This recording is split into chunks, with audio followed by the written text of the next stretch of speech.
Jason, hello. Pleasure to speak to you. Likewise, thank you. There's quite a bit to cover here. Given there's a few things. You've got a new edit of The Eve of the War, and I know that's come out, I think, as a single before, but you've directly had a hand in it this time. Yes, Jason, it's been out a number of times in different iterations, so to speak, different uh, DJs, club remixers, but I never actually came out with my own single length version. It was released as a single. It was the second single released originally, but it was the full album version. And so the radio stations, when they were playing it, they just cut it out whenever they wish to. So this is the first time in all these years I've had a chance to actually construct it to like about 3 minutes 20 or something like that. And you guys are going on tour in the spring of next year, the UK, and I think Amsterdam as well. Yeah. The public's got a never-ending appetite to, understandably, to see the show. What's new this time around? Aside from quite a number of new cast members, I'm always adding new creative ideas. They might be spectacular big things or smaller things, which when you add it up as a performance, either people who have come to see it before know, oh yeah, that's different, or if you're coming for the first time, hopefully they'll just feel what a great show. And the track, The Eve of War, is the perfect piece which sets the tone for the War of the Worlds. You get straight in there, you can feel the atmosphere, you've got that drama. When you were composing that, was that something that you had in mind when you were building the tracks for the project? Very much so. First of all, H.G. Wells wrote this incredible story, and his first chapter one is called The Eve of the War. And to me, it read like an overture. Something's going to happen. You don't quite know yet what it's going to be, but it has a sort of a drama. It grabs your attention. So, from a musician's point of view, that's what I wanted the music to be, to grab the attention of the listener. And The Eve of the War is the composition that I came up with. It starts with our journalist, originally played by Richard Burton, who has an opening passage, which actually thinking back, I composed a piece of music for it. And when I put the two together, I thought, nah, it's a lot better with just Richard. Let the music that I've written after that take over. And you composed predominantly on, was it piano? Yeah, I don't know if you can see, but I'm in my studio and Yeah, I can see, yeah. that's the piano. Really? Yeah. Wow. My pride, absolute pride possession.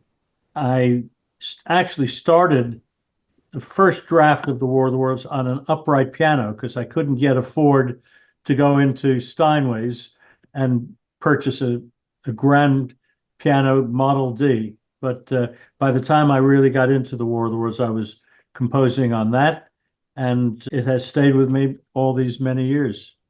And your father, Jerry Wayne, I think he was quite influential in terms of his influence on you for this project, and he also gave you the experience of working on other musical projects prior to this. Very much so. I mean, my dad was a quite a popular singer, entertainer, actor in the United States, and when I was growing up, we were living in Forest Hills, New York.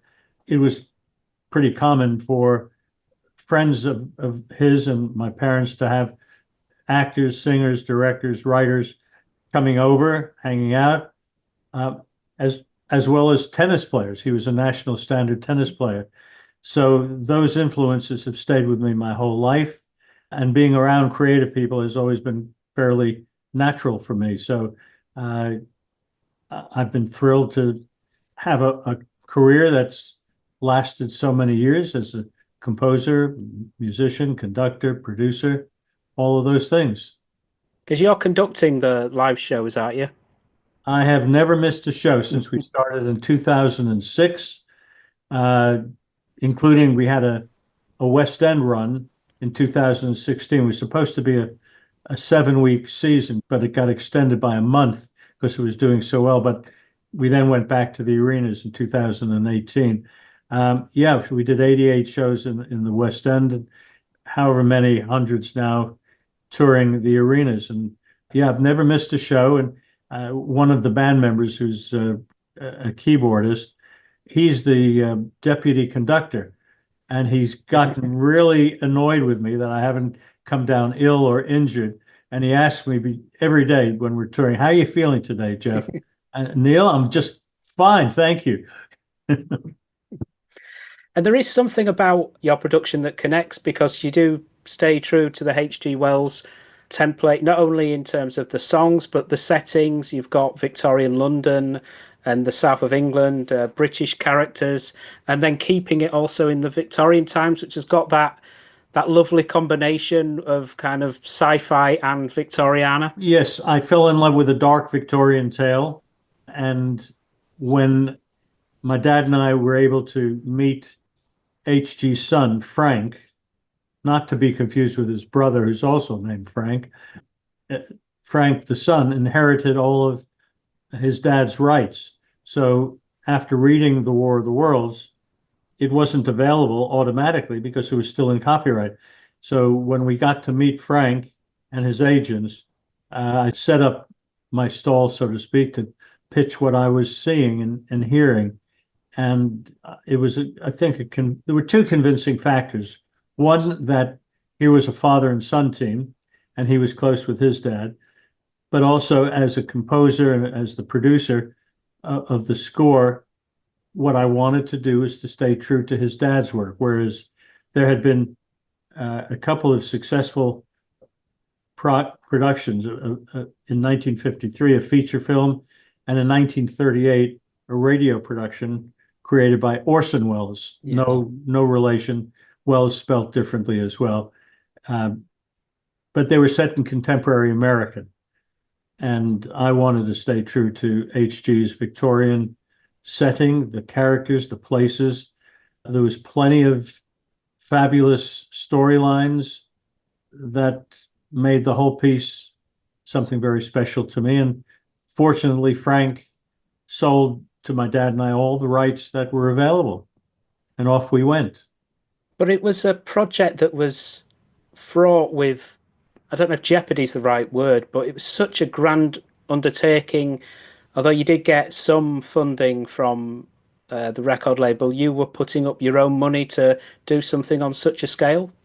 Yeah, that's true. I mean, by the time I was maybe a quarter of the way through, I had run out of the money that CBS backed me for. And mainly because, in fairness to them, I presented my belief that it would be a single album of thematic content only.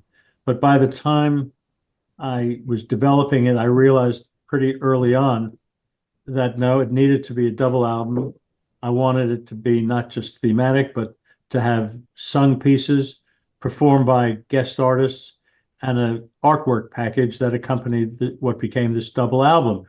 And CBS gave me another tranche of the same amount that they gave me when it was a single album, which was £35,000 times two. So they had about £70,000 invested in it. Plus, when Richard Burton came on board, they contributed an amount for his fee. So by the time all was said and done, they had about £90,000 invested, which we're talking about the mid 1970s. But by the time I finished it, it cost £240,000. And yes, it took a decision over a family meeting with my father, his wife, Doreen, who was also the writer who adapted the novel and adapted notes that I gave to her, and my very new wife, who here I was, she probably didn't know much about how I was working on the War of the Worlds or how much money I was spending on it, but they thought what they heard was quite different. And they all said very assuredly, I may never get another chance to do a work like this if I quit, raise the white flag of surrender to the Martians. And I said, okay, well, thank you for that support and belief. And I was still very much a working musician, commissioned work, producing artists. So I didn't think I was going to be selling shoestrings on the corner of Leicester Square. but I felt we might have to downsize, and I just build up again. And it never had to happen to that because it did enjoy immediate success when it eventually came out. And I mean, it's definitely worth giving a special word about Herbie Flowers, who sadly passed away recently, one of the greatest bassists of all time. And he was integral to the sound of the record, especially Herschel Common and the Heat Rave, that very ominous bass line. Oh, yeah. I mean, it's only about a month ago that I went to his funeral in Ditchling near Brighton. And it was such a sad moment. I didn't know how ill he was, but when he passed peacefully. In fact, in our program, in our coming tour, we're going to dedicate a big space to him because you're right. But I met Herbie around 1969 when I was just first starting out writing music for commercials. And I remember booking the musicians through my music booker, and Herbie showed up. And all I was told about him was that, oh, he's a top session musician. And I didn't know what his pedigree was until I got to know him a bit better. And so for probably hundreds of sessions of all shapes and sizes, he was my main man on bass as long as he was available. And then years later, when I was recording David Essex, I was his producer and arranger. Herbie had a small amount of notes written for his part, but he came up with the idea, as he had with Lou Reed on Walk on the Wild Side, to track the main bass line. With Lou, he was playing his upright bass and then tracked up a tenth, an interval of a tenth on his bass guitar. With me, it was bass guitar on the main part, and then he tracked it again up an octave. And it gave this song called Rock On a real sort of wobbly sound, which was brilliant. It was everything I wanted. Plus, I didn't use any instruments that were playing chords. So on this track called Rock On, it's just Herbie, a drummer playing light rhythm, and a percussionist on congas. And they were the band, and they couldn't figure it out. They kept thinking, when's the rest of the band showing up? And eventually I said, guys, you're the band. So now jump forward to the War of the Worlds. And you mentioned this menacing riff called Horsel Common and the Heat Ray, which follows the opening piece, The Eve of the War. And what it does is sets up the tone of what's unfolding. And it's the Martians who have now landed in their first cylinder and are starting to leave it to build machines and take out weapons. And I had given Herbie a bunch of notes, but it wasn't finished. He finished it, and it was the style and the sound of his strings that gave it that menacing quality. And it's never changed. It's one of the things that has just never changed. And up until the last tour that he did with me, the arena tours, which was 2018, every time he'd start that track off, I'm on my podium on stage conducting away, and I always would look over to him and give him a nod and a smile, and he would give me back the same thing. We just knew. That was quite a special moment. And you mentioned David Essex, and you recorded so many great records, not only Rock On, but many more. Was on tour with him. And then obviously for the studio version of War of the Worlds, you've got Brave New World, which is a brilliant performance by him. And I'm assuming his flair in terms of acting and performance certainly came out on that version. I absolutely agree with you. He did a brilliant job. By that time, I had worked with him for a bunch of years, so I knew him intimately. But in fact, I didn't just presume he was going to sign on. So I did a full demo for him, Jason, and he came in, listened to it in the studio. He said, "Yeah, I like that. That's very much him." It required singing, acting, and just a sort of a constant smile on his face. You know, I've got pictures from the original sessions, and that's how he was. He's performing it as if he was on stage, doing it for real. You can see elements of the production sound and performance even quite a number of years earlier in terms of there's a song I think that was released officially as Bringing the Sun, which was, I think, it was originally a Pledge advert, and so you were working quite a number of years previously together. Yes, indeed. I don't know how you found out about Pledge, but well done. Yeah, you're quite right. And in fact, there's a harmony in it that Julie Covington sang on it because they both recorded a lot of tracks for me. I met them when they were in Godspell and then carried on through the War of the Worlds. And to this day, particularly David and I, we stay in touch. We're friends. But yeah, Pledge was a commercial that people started writing in about, thinking it may be a pop song and could they buy it? It wasn't. It was a 30-second commercial, but it gave me the idea of extending it, and Bringing the Sun was the song, quite rightly, you've identified as the one that we recorded. It turned into, from a 30-second commercial to a big dramatic moment, Yeah. a whole world of sound crashes in, and it worked pretty well. Before we get back to War of the Worlds, just to be good to ask one final track in terms of some of the work that you did in adverts, and this the Gordon's Gin theme. I think there was a promo version of that got released alongside of that, but then the Human League took that up, and it became a bit of a synth classic. I know, and how these things happen in life. Sometimes you don't even know, because what had happened was I was working with a lot of my early part of my career with an engineer who became a very successful producer named Martin Rushent, who wound up producing Travelogue, the debut album of the Human League. And Martin was the main engineer on my original Gordon's Gin track. And for some reason, he must have liked it enough to play it for the guys, because it was highly electronic, Yeah. which I had a small electronic studio where I was living in London at the time. And then when I'd want to mix a track, I'd go into the studio that Martin was working at, or I'd add certain instruments to all the electronic stuff, even sometimes a band. But Gordon's Gin had a string quartet, electric guitar and drums and bass, plus all these electronic things. And it really was a very successful commercial.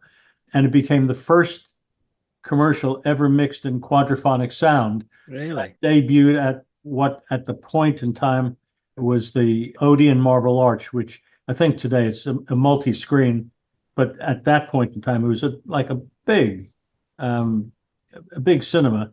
And I remember hearing it for the first time in quad sound at the Odeon Marble Arch, and it was unbelievable because surround sound was a very new technology, and the music, the dynamics just seemed to work perfectly.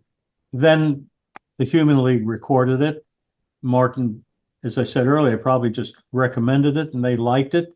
And I've met them over the years since then. Yeah, from memory, it became a club hit in Spain. How do you know these things are going to happen? Just as another aside, one of my favourite songwriters of all time is Billy Nichols, and he wrote quite a lot of the tracks on the McVicar soundtrack, fronted by Roger Daltrey. What was the process for producing that soundtrack and the collaboration with all the great artists involved with that? I was brought in to compose the original score, arrange all the songs that were going in, and produce the soundtrack and the album soundtrack. And Billy wrote one song called Without Your Love, which Roger sang. He sang all the songs for that matter, but you're not ever seeing Roger sing. You only hear his voice because he was playing this criminal, enemy number one at the time, who escaped from prison, was eventually captured and sent back. But every time there was a song, it furthered the storyline. And I don't think anybody would doubt that Roger's rock voice is one of the great rock voices of all time. So I was thrilled to be asked to get involved with The Who and Roger on all these songs. The Who played on all the backing tracks along with other musicians. But when he came to sing Billy's song, Without Your Love, it had such a sensitive performance. I'd never quite thought of Roger having a voice that would have such sensitivity and soulfulness. It got to number 2 in the AOL charts, in AOR charts, I should say, the adult only recordings in America, number 2. His biggest hit that he ever had as a solo artist. You've told this quite a number of times in relation to Forever Autumn, and that originated from, I think, was it a melody from a Lego commercial? So again, these were the days when a good advert had a very strong tune to grab people's attention. Yeah, it was definitely the era of tunes for commercials, themes, and in this instance, I had been commissioned by the agency who represented Lego Toys, and they showed me a copy of the film, and it had a mood that I would say was soft rock.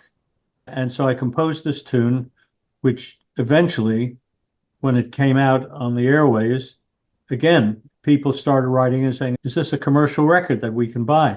And I had 2 singers that I worked a lot with over the years, Paul Vigras and Gary Osborne, who didn't sing any words, but they did sing do do do's, do do do do do do do do do do do do, which became the first verse of the song when it eventually was extended to become Forever Autumn, which was originally released on their debut album, which I did all the music and produced it all, and the extended version of the Lego tune.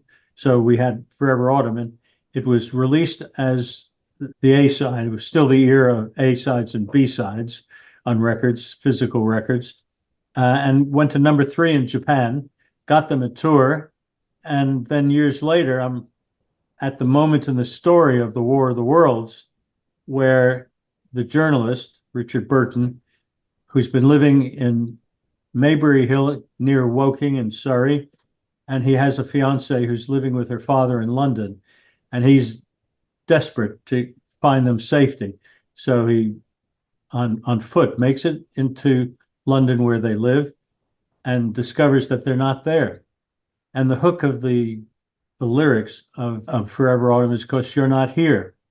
And I kept thinking that's a perfect lyrical phrase, plus the whole mood of the lyrics. And I think the music as well just fit that piece. And I kept fighting with myself, Jason, saying, no, hold on. Everything I write for the War of the Worlds has got to be 100% original.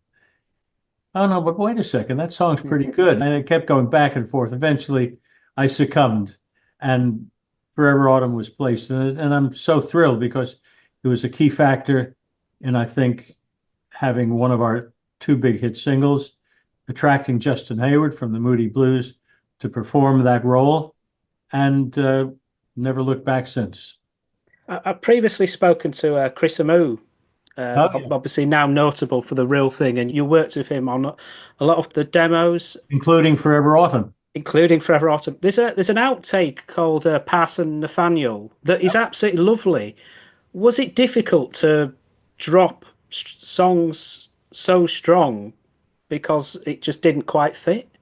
Of anything I've ever dropped from the War of the Worlds, and there wasn't very much, that was the one that almost broke my heart because I loved it. And Chris sang the lead on it, and I was just so moved by it. But stepping back now as the producer, where that song appeared, Parson Nathaniel, I felt was too much of a narrative. It was being sung about Parson Nathaniel, whereas I eventually decided to chuck it out and to start again with a song that became known as The Spirit of Man, which was a duet between Parson Nathaniel as a character, now not singing about him, who you would think, as a man of the cloth, would be the person you'd go to in times of stress like a Martian invasion would cause, and you go to him for moral and spiritual comfort. But Parson Nathaniel actually is the first to lose it. He believes it's the end of the world. The Martians cannot be defeated and mankind will succumb. whereas it's his wife, a much more simple, basic lady who loves Nathaniel, engages in this song, this duet called The Spirit of Man, where she's trying to convince him to not lose hope and that there's always something worth living for. In fact, things can even be worth dying for somewhere in the spirit of man. So this duet was an outgrowth of Parson Nathaniel, the song, and I think it's worked beautifully. It became a 12-minute piece, singing, acting, a lot of emotion in the piece. But I would like to see Parson Nathaniel come out on its own merit at some point. Absolutely. And one of the final things that really ties up the stage show and the album so well is the epilogue, which is set kind of in the present day, when there's that moment with NASA and a ship looking at Mars, and there's that green flash or green puff, and that's your dad, isn't it? Doing the voice of NASA. He's the NASA controller. You're absolutely right. And that gets back to my dad's experience as an actor and a singer. But yeah, it actually started off life where he and I were going to do all the voices. He was going to be NASA controller, and then all the other voices, the space stations, we were going to split up. And we recorded it like that. And then when I played it back, when we went into the control room to listen, my dad, as a seasoned professional actor, was terrific. And I was a musician who couldn't act to save his life. So I chucked all my bits out, and my dad re-recorded all the roles and had a bit of electronic manipulation. So each voice sounded as different voices. You're right. It was set in today at NASA control, and they're seeing all the beautiful rocks and growths on Mars. And then suddenly they start losing contact. NASA controller starts losing contact with the space stations around the world. And then there's a green sort of flash that you see leaving Mars. And it's like starting all over again. The Martians are coming back. And that's how the double album ends. And we've recreated that on stage in every one of our tours. And the only thing that's never changed is my dad's voice. So I'm conducting away on stage, and we get to that, and his is the last voice I hear on every show. Brilliant. And then finally, understandably, a lot of the focus in discussions with you is War of the Worlds, a little bit on David Essex, and I've grilled you on some of the fine adverts that you've done. But are there any other pieces of work that you've done that you feel deserve more attention? I think they're all in perspective. I did many TV themes, shows that you'd know, which the music was very well accepted. Other records that I had produced and arranged, and literally a couple thousand or more commercials. At one point, I probably had done the A to Z of every product that was out there. A few themes that I did, which I think stand up. People write in occasionally about them. I did all the first 10 years of Good Morning Britain, 24 or so years of LBC, which was the first 24-hour news channel, and the World of Sport, the Big Match, and so it goes on. And they were great fun to work with because very brilliant visualizers who were making the visuals for these TV shows. Radio themes, they're slightly different because the music has to really do the hard work. But working in media is a wonderful experience. I just met the Martians, and my life has been, since they came into my life, that's all I do is fight Martians these days. Thank you so much for your time, Jeff. It's been such a pleasure to talk about War of the Worlds and other facets of your wonderful career. I wish you all the best with the release of The Eve of the War, the new edit, and excitingly, the new tour that you've got coming to the UK and Amsterdam in March and April of next year. That's right. Yeah, we're also playing in Oberhausen, which is just on the other side of the border of Holland. That's in Germany.